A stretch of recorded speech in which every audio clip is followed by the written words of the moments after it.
Hello, everyone. For decades, the world has been fed a carefully polished, almost myth-like version of Fred Rogers, the gentle children's host with the soft voice, the comforting sweaters, and the neighborly smile. But what if I told you that the story you've heard your entire life is only a fraction of the truth, and behind the familiar tune of "It's a Beautiful Day in the Neighborhood" lies a far deeper, far more complicated, and far more astonishing reality that most people have never been told, because while the world clung to the comforting image of Mr. Rogers as a harmless, grandfather-like figure who spent his days feeding fish and tying shoelaces, the truth is that Fred Rogers was a radical force disguised as a soft-spoken TV host, a cultural disruptor who challenged the darkest parts of America, an unexpected warrior who changed television, childhood psychology, politics, and even broadcasting laws, and he did it all while the public was busy debating whether he was too gentle, too kind, or too naive. But before we uncover the truth, we need to rewind to where it all began, to a lonely, asthmatic little boy growing up in Pittsburgh who spent most of his childhood isolated indoors, battling anxiety, bullying, insecurity, and a sense of not belonging. And instead of turning those wounds into bitterness, Fred turned them into empathy, developing a near superhuman understanding of children's emotions, noticing details adults often ignored, and carrying those early traumas with him into adulthood in a way that would eventually transform him into one of the most influential human beings ever to appear on television, but not in the way Hollywood likes to portray.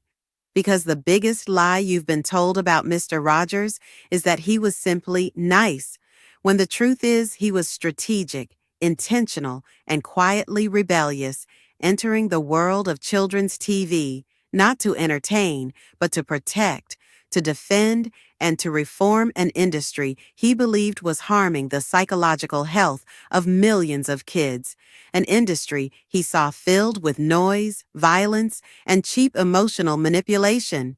So he made it his mission to create a sanctuary on screen, a safe space where children could confront real emotions like grief, anger, fear, divorce, jealousy, loneliness, and insecurity, topics that network executives warned him to avoid because they were too heavy, too sad, or too controversial.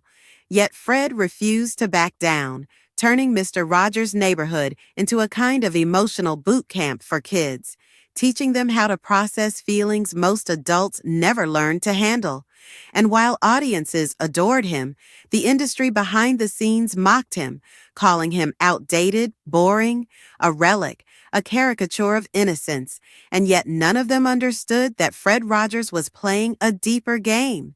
When he sat before the U.S. Senate in 1969, wearing a quiet smile while addressing a committee ready to slash public television funding in half, he didn't lecture, didn't shout, didn't perform. Instead, he delivered one of the most powerful speeches ever recorded, a speech so emotionally devastating that hardened politicians couldn't stop him, and within minutes the funding was restored, proving Fred Rogers could move mountains without ever raising his voice. But the lies didn't stop there. One of the strangest, most persistent myths claims that Mr. Rogers was secretly a military sniper covered in tattoos, a hardened killer turned children's host. But the truth is far more interesting. Fred didn't join the military because he believed his life's purpose was healing, not harming, and the tattoos rumor only spread because people couldn't comprehend that someone so gentle could wield so much influence with nothing more than kindness. And while society tried to reduce him to a harmless grandfather figure, they ignored the reality that he was one of the only TV personalities brave enough to address racism head-on during the Civil Rights era, including the famous episode where he and Officer Clemens shared a foot bath, a quiet but revolutionary protest against segregation at a time when Black Americans were still barred from public pools.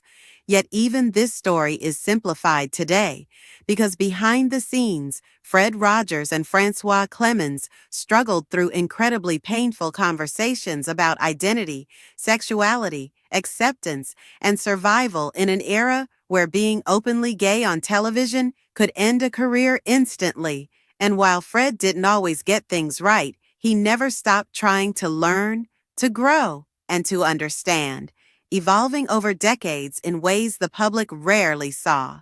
And then there's the part of the story nobody talks about.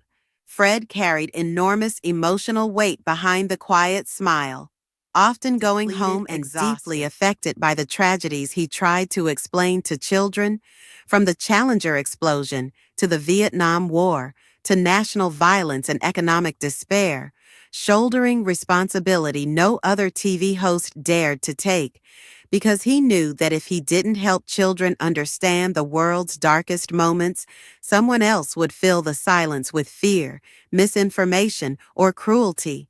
And as the years passed, Fred fought constant pressure to commercialize his show, to sell toys, to dilute the message, to make everything faster, louder, more profitable. But he refused every time, insisting that the emotional well-being of children mattered more than ratings. And even after he retired, Fred continued battling public misconceptions, guilt, pressure, and the growing belief that his gentle worldview was outdated in a harsh modern society. Yet he still wrote letters to fans every day, still answered children's questions personally, still visited hospitals, still practiced the empathetic discipline he preached on camera, and still believed that human kindness could reshape culture. But here's the most shocking part of all.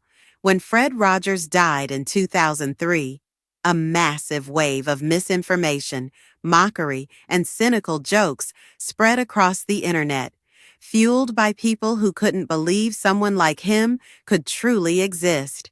And even today, social media twists his legacy into myth, rumor, or cliché.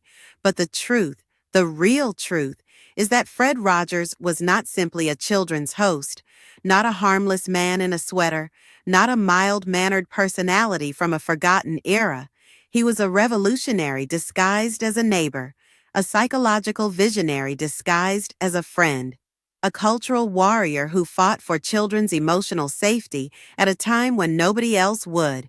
And the reason the world lies to you about Mr. Rogers, turning him into anything from a Navy SEAL to an overly soft, nice guy, is because people struggle to accept that one man, armed with nothing but kindness, could have changed the world so profoundly, so quietly, and so permanently that his influence is still felt today in every children's program, every anti-bullying initiative, every classroom conversation about emotions, every effort to teach kindness in a world addicted to noise and conflict. So the truth you were never told about Mr. Rogers, the truth beneath the sweater, the song, and the smile, is that he wasn't just your childhood neighbor. He was one of the most quietly powerful figures in American history. Thanks for watching.